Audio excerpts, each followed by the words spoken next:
आगाज किया है, देखो मत जाओ, तुम्हें कोई नुकसान होने वाला है। तो हमें ये आदत डालना पड़ेगी कि जब कोई हमारी जिंदगी का भविष्य अंधकारमय बताए, हम बुरा न माने। जब कोई हमारी जिंदगी का बुरा दिन बताए, हम बुरा न माने। जब हमें संकेत मिले कि कल हमारा अनिष्ट होने वाला है, संकेत मिलते हैं, हम संकेतों की उपेक्षा करते हैं।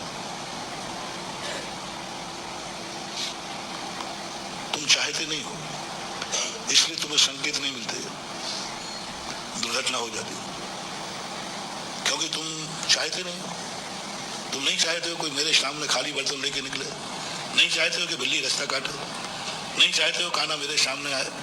तुम्हें गुस्सा आता है तो प्रकृति ने कहा जा मर, नहीं सूचना देते, जा मर, नहीं सूचना देते। दुर्घटना होने वाली है तो उसकी सूचना पहले से मिल जाना ठीक है, उसको बता देना ठीक है कि नहीं बताना ठीक है? बोलो, बता देना ठीक है। तो तुम तो बुरा मानोगे, यदि कोई बताएगा तो तुम बुरा मानोगे। आज से नियम करो, जब भी कोई मेरी जिंदगी की दुर्घटना का संकेत देगा, मैं उसका सम्मान करूंगा, मैं उसको जय जिनेंद्र करूंगा, मैं उसका बुरा नहीं मानूंगा। एक मन में विचार बना लो, जो भी मेरे अच्छाई की नहीं कह रहा हूं मैं अभी, तुम्हारी यात्रा सफल होगी, बड़ा कलश लेकर आ गया, ऐसे ही खुश हो, तुम पैसा डालते हो, अच्छाई कल तुम्हारा अच्छा होगा, ऐसे बताने वाले से तो सारी दुनिया खुश होती है। कल तुम्हारा बुरा होगा, उसको बताने वाले के साथ तुम्हें खुश करना है, उसके द्वेष नहीं करना। यदि ये प्रतिज्ञा तुमने कर ली, तुम्हारे जीवन में जब भी दुर्घटना होगी, कोई ना कोई आकर के तुम्हें पहले से कह जाएगा। छापा वाले आएंगे, वो पहले से कह जाएंगे कल तुम्हारे यहाँ छापा पड़ना है, आपको पता चलना शुरू हो जाएगा, नियम से पता चल जाएगा। बस आपको यह देखना है कि सूचना देने वाले के प्रति तुम्हारे क्या भाव है। उसका सम्मान कर सकोगे, उसको वेलकम कह सकोगे, एकदम तो बुरा तो नहीं कहोगे, आपको संकेत मिलना शुरू हो जाएगा। हर अशुभ में, कोई भी अशुभ होने वाला है, तुम्हें आगाज होगा, कोई ना कोई संकेत मिलेगा। तुम्हारी आंख फड़कने लग जाएगी, बाईं आंख, तुम कोई करने जा रहे हो, बाईं आंख फड़क जाएगी, जो तुम्हारी आंख खुद कह रही है सावधान, कुछ गलत होने वाला है। और दाईं आंख फड़क जाए तो अच्छा होने वाला है। महिलाओं में उल्टा है, इनकी बाईं आंख फड़कना शुरू होता, फड़कना जानते हैं, कभी कभी आंख में थोड़ा सा स्पंदन होता है। पुरुष की दाईं आंख फड़कना शुरू होता है। सीता को जब हनुमान जी पहुंचने वाले थे, उस समय सीता की बाईं आंख फड़की और रावण की बाईं आंख फड़की। और हनुमान जब जा रहे थे तब रामचंद्र जी की और हनुमान की दाईं आंख फड़की। 3 लोगों की दाईं आंख फड़की एक साथ। 100 योजन की दूरी थी, रामचंद्र जी समुद्र इस पार थे, रावण, सीता की बाईं आंख फड़की, रावण की बाईं आंख फड़की। 2 की, 3 की नहीं, 2 की कौन थी? रामचंद्र जी की और हनुमान की।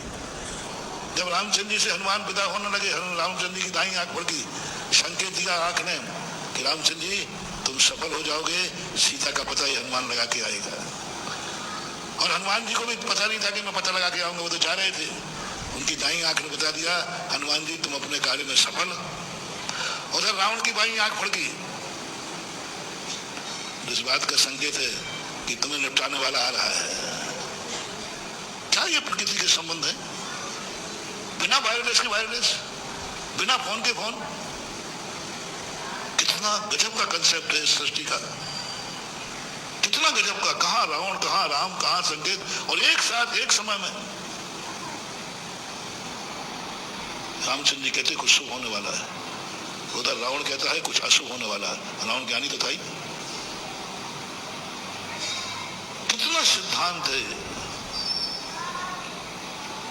कितना कर्म सिद्धांत है, कितना आत्मा का सिद्धांत है। उधर अशोक वाटिका में सीता कहती है त्रिजटा से, बहन मेरी बाईं आंख फड़क रही है। त्रिजटा कहती है माता कोई शुभ समाचार मिलने वाला है। अभी कोई को मिला नहीं, अब किसी को किसी का पता भी नहीं। रावण को पता नहीं राम को कहाँ है, हनुमान को पता नहीं रावण कहाँ है, लेकिन आँख को पता है कि रावण कहाँ है। आँख को पता है कि रावण कहाँ है, अंदर की आँख नहीं, देखने वाली आँख नहीं, ये जो ऊपर का पलक होता ना, ये इसको पता चल गया कि रावण कहाँ है। और रामचंद्र जी को पता नहीं है। और रामचंद्र जी की आँख कह रही है, फड़क रही है, मुझे पता चल गया कहाँ है। हनुमान को मालूम नहीं है कि कहाँ जाना है मुझे, वहां है कि नहीं, लेकिन हनुमान की बाई दाई आंख ने कहा, हनुमान चिंता मत करो, मुझे पता चल गया है कि रावण कहाँ है। रावण को मालूम नहीं कि मेरा दुश्मन आएगा यहाँ की नहीं, वो तो निश्चिंत सो रहा था। पूरे 100 योजन की लंका कभी कोई लांग ही नहीं सकता, और चारों तरफ मेरी लंका को मैंने यंत्रों से कीलित किया है, और चारों तरफ लंकाओं में उसने अपने खास व्यक्ति लगाए थे। रावण की 3 विशेषताएं थी। एक तो समुद्र के बीच में लंका, 100 योजन की लंका भूमि गोचरी पार कर ही नहीं सकता, और विमान पुष्पक विमान रावण के पास था निश्चित। दूसरा, लंका को चारों तरफ से यंत्र से कीलित किया है, यंत्र मंत्रों से पूरी कीलित किया था। पद्म पुराण रविशेन आचार्य महाराज ने लिखा। तीसरा, उसने हर दरवाजे पर नौकर नहीं लगाया था, अपने व्यक्तियों को लगाया था। हर दरवाजे पर उसका कहीं बेटा कहीं बेटी, जहां से हनुमान गुजरे वहां पर रावण ने अपनी सगी बिटिया को लगाया था। नौकर तो मिल जाए किसी से, लंका सुंदरी को लगाया उस दरवाजे पर।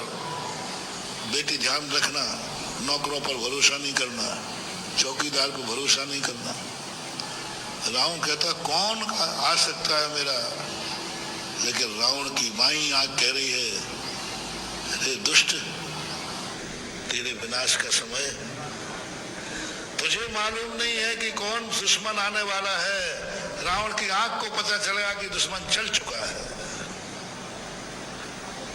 दुश्मन चल चुका है सही रास्ते पर, अब तू बच नहीं सकता।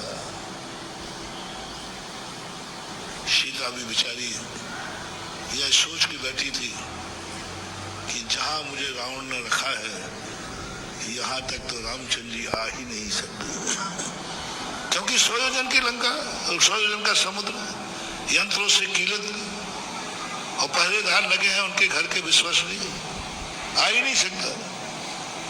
उसने तो समझ लिया था कि मेरी मौत निश्चित है, लेकिन देखो सीता को पता नहीं है। सीता की बाई आंख का कॉर्नर, ये कोना होता ना, दोनों पलक मिलते हैं, ये कॉर्नर को फड़कना। त्रिजटा ने पूछा, देवी आंख कहाँ फड़क रही है? ऊपर पलक पर, भौं पर, मस्तिष्क पर, नीचे गाल पर, बोले कॉर्नर पर।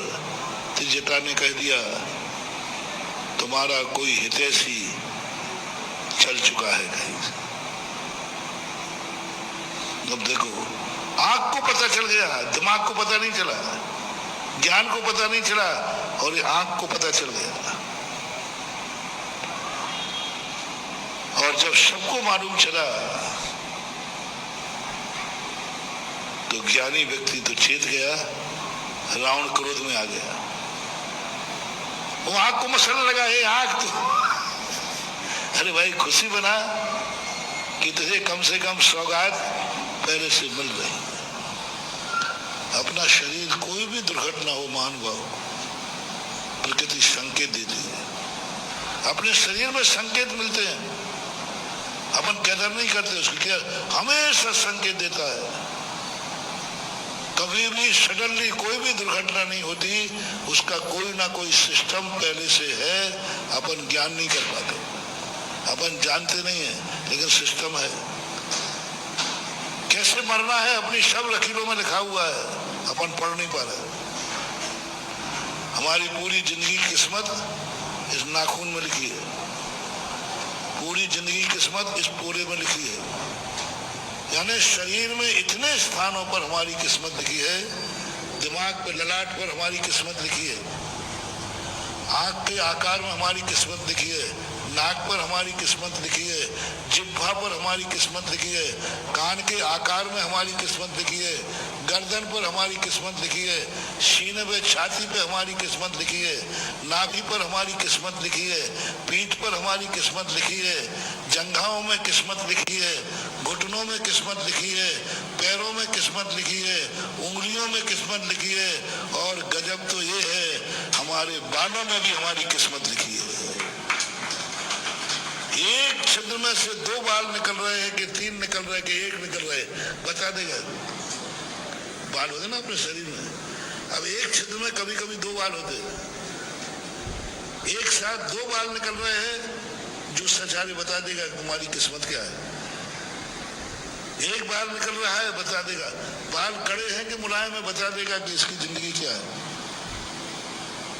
ये सारी चीजें हमारे पास हैं, लेकिन हमें क्यों पता नहीं चलती? क्योंकि हम बुरा मानते हैं, हमें बुरा लगता है, हम उस निमित्त को मिटाना चाहते हैं जिसने मुझे बुरी खबर दी। दूत होते थे ना, दूत, तो दूत क्या करते थे? राजा को बुरी खबर देने में डरते थे कि बुरी खबर देते ही राजा का वो ऐसा नहीं हो गया गर्दन काट देगा। दुष्ट राजा ऐसे ही होते, कोई भी दूत बुरी खबर लेके आएगा उस पर क्रोध करेंगे, मारने दौड़ेंगे, और अच्छी खबर लाएगा तो उसे पुरस्कार देंगे। ये दुष्ट राजा का लक्षण है। और अच्छे